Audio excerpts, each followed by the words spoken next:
जखमी मित्राला सांगितले पोलिसात दे तक्रार, हे खटकले म्हणून बबलूने दिनेशला केले ठार।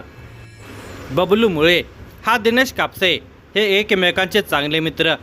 हे दोघे आपल्या काही मित्रांच्या समवेत अधूनमधून दारू पिण्याचा कार्यक्रम करत असत। तिशीतेल या तरुणांची चौकडी दिनांक 1 मे 2026 रोजी दारू पित असताना काही कारणावरून बबलूचे दुसऱ्या एकाशी भांडण झाले।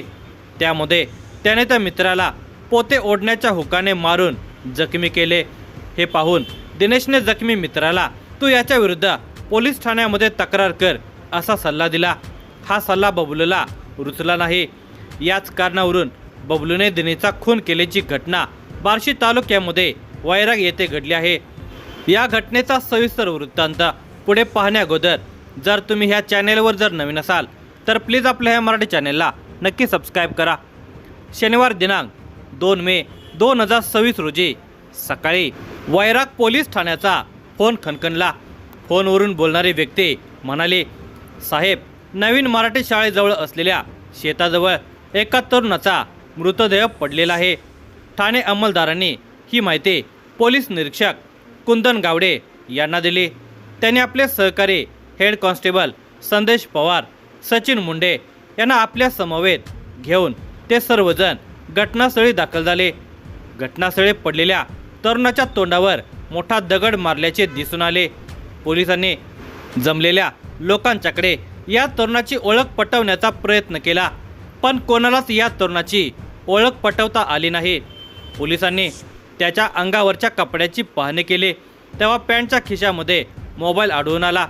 या मोबाईलमधील शेवटचा नंबर याच गावातील ज्ञानेश्वर दादासाहेब कापसे याचा होता।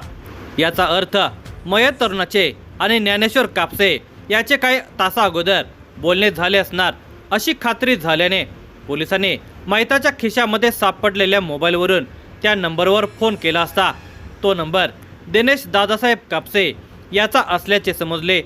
याचा अर्थ हा मृतदेह दिनेश दादासाहेब कापसे याचा असल्याचे समजले। ज्ञानेश्वर कापसे आणि दिनेश कापसे हे दोघे सख्खे भाऊ असून ते एकत्र राहत असल्याचे समजून आले। पोलीस ज्ञानेश्वर कापसे याच्या घरी गेले असता त्यांनी सांगितले की दिनेशचा मृतदेह आम्हाला मिळाला असून तो त्याचाच आहे का याची खात्री करण्यासाठी तुम्ही आमच्या समवेत या। त्याप्रमाणे ज्ञानेश्वर कापसे हे घटनास्थळी आले।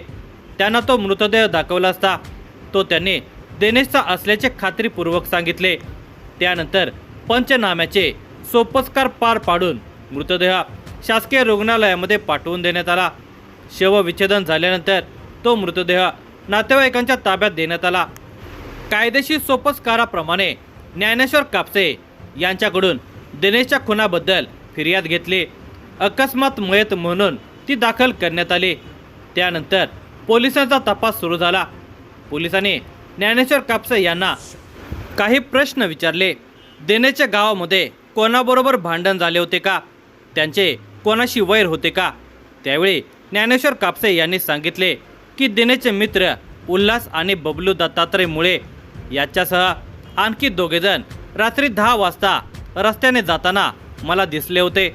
तेव्हा दिनेशला रात्री कुठे चालला असे विचारले होते। तो म्हणाला, आम्ही दारू पिण्यासाठी जात आहे। नंतर तो घरी आला नाही। या माहितीमध्ये दिनेशबरोबर आणखी 4 मित्र असल्याने पोलिसांनी चौघांची चौकशी करण्याचे ठरवले। त्या चौघांची नावे घेऊन त्यांना ताब्यात घेतले। तसेच नवीन मराठी शाळा परिसरातील CCTV फुटेजही तपासले असता शाळेच्या परिसरामध्ये बबलू हा दिसून आला। पोलिसांनी इतर तिघांच्याकडे चौकशी केली असता त्यांनी सांगितले की दिनेशला घरी सोडतो म्हणून बबलू मुळे हा आपल्या दुचाकीवरून दिनेशला घेऊन गेलेला होता। यावरून पोलिसांना बबलू मुळेविषयी संशय निर्माण झाला। त्याची कसून चौकशी केली असता त्याने दिनेशच्या डोक्यामध्ये दगड घालून त्याचा खून केल्याचे कबूल केले। बबलू मुळेकडून खून झाल्याचे समजताच पोलिसांनी त्याला रितसर अटक केली।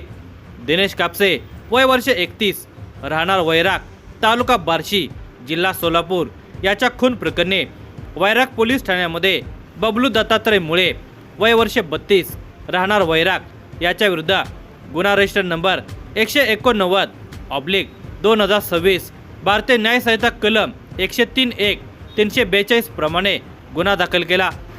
बबलू मुळे याला पोलिसांनी न्यायालयासमोर उभे केले असता न्यायाधीशाने 5 दिवसांची पोलीस कोठडी सुनावली।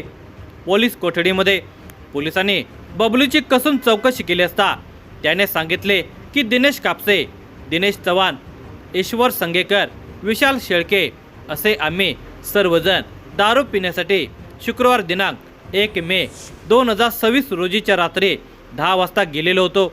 दारू पित असताना माझे दिनेश चव्हाण याच्याबरोबर भांडण झाले। तेव्हा माझ्याजवळ असलेला पोते ओढण्याचे हुक त्याच्या हातावर मारला। त्याच्या हातावर जखम होऊन रक्त येऊ लागले। तेव्हा दिनेश कापसे हा दिनेश चव्हाण याला म्हणाला, दिनेश तू वैराग पोलीस ठाण्यामध्ये जाऊन बबलूने जखमी केले अशी तक्रार दे। दिनेश कापसेने दिनेश चव्हाणला हा सल्ला दिलेला पाहून बबलू मुळेला राग आला। दारू पिऊन झाल्यानंतर सर्वजण घरी जाण्यासाठी निघाले। तेव्हा बबलूच्या मनामध्ये दिनेश कापसेला धडा शिकवायचा असल्याने तो त्याला म्हणाला, चल तुला मी घरी सोडतो, माझ्या दुचाकीवर बस। काही ध्यानीमनी नसलेला दिनेश कापसे हा बबलूच्या दुचाकीवर बसला। बबलू हा दिनेशला घेऊन नवीन मराठी शाळेजवळ असलेल्या शेताजवळ घेऊन आला। तिथे त्याला दिनेश चव्हाणला दिलेल्या सल्ल्यावरून मारहाण केली। नंतर तेथे असलेला मोठा दगड दिनेशच्या डोक्यामध्ये घातला आणि तो तिथून निघून गेला। त्याला तो मरण पावला की नाही हे माहिती नव्हते। त्यानंतर बबलू घरी निघून गेला। सकाळी त्याला दिनेशचा मृत्यू झाल्याचे समजले होते। या प्रकरणाचा तपास पोलीस अधीक्षक अतुल कुलकर्णी, अप्पर पोलीस अधीक्षक प्रीतम यावलकर, उपविभागीय पोलीस अधिकारी अशोक सायकर यांच्या मार्गदर्शनाखाली पोलीस निरीक्षक कुंदन गावडे, पोलीस हेड कॉन्स्टेबल संदेश पवार, सचिन मुंडे यांनी हा तपास पूर्ण केला।